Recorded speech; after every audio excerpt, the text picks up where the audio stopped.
कि सदर मुमलिकत से मुशावरत के लिए इलेक्शन कमीशन ने अहम इजलास तलब कर लिया है। सदर मुमलिकत से मुशावरत के लिए इलेक्शन कमीशन ने अहम इजलास तलब कर लिया है और चीफ जस्टिस ने हिदायत की थी कि ये इलेक्शन कमीशन आज सदर से मुशावरत करे और सदर मुमलिकत से मुशावरत के लिए इलेक्शन कमीशन ने अहम इजलास जो है वो आज। पाकिस्तान ने कहा कि अगर आज ही इलेक्शन कमीशन सदर से मुशावरत कर लेता है तो समाअत करेंगे। क्या किसी को एतराज़ है कि इलेक्शन कमीशन सदर मुमलिकत से मुशावरत कर ले? तो ये इस एतराज़ ना होने की बिना पर अब जो है वो इलेक्शन कमीशन की जानिब से ये फैसला सामने आया है। सदर मुमलिकत से मुशावरत के लिए इलेक्शन कमीशन ने अहम इजलास तलब कर लिया है और इस इजलास में मज़ीद ये चीज़ें सारी क्लियर हो जाएंगी कि जो डेट दी गई है 11 फरवरी की, इस पर सदर मुमलिकत से मुशावरत करना है या नहीं। इस सारी सूरत हाल पर फिर सुप्रीम कोर्ट को जवाब देना है।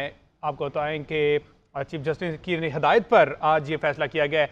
बड़ी साहब, अब जब जो कि फैसला सामने आया कि हम इजलास तलब कर लिया है, क्या समझते हैं आप, अगर ये मुशावरत होती भी है तो ये दोनों बिल्कुल अपोजिट जानिब थे। हमने पहले भी देखा कि सदर मुमलिकत कुछ और डेट दे रहे थे, इलेक्शन कमीशन इस चीज़ को मानता ही नहीं था कि ये सदर का भी इख्तियार है क्योंकि तरमीम हो चुकी थी। अब ये बराह रास्त ईसीपी का इख्तियार है। तो इस मुशावरत से आप समझते हैं कुछ कंक्लूजन कोई सामने आएगी कोई चीज़?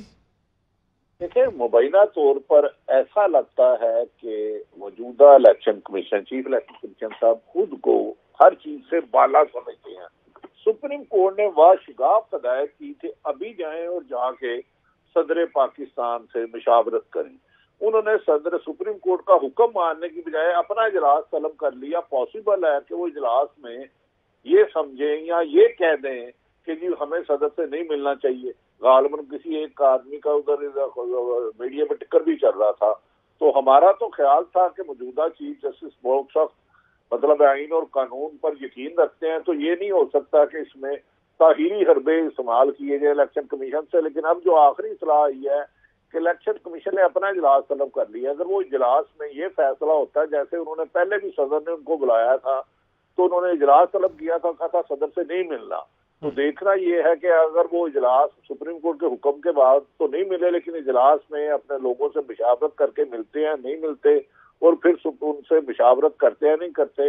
अब ये तो चीफ इलेक्शन कमीशन साहब की मर्जी है कि वो सुप्रीम कोर्ट का हुक्म मानते हैं या उन्हें जाके कोई दलील देते हैं कि जी मैं पाबंद नहीं उनसे मुलाकात करने का।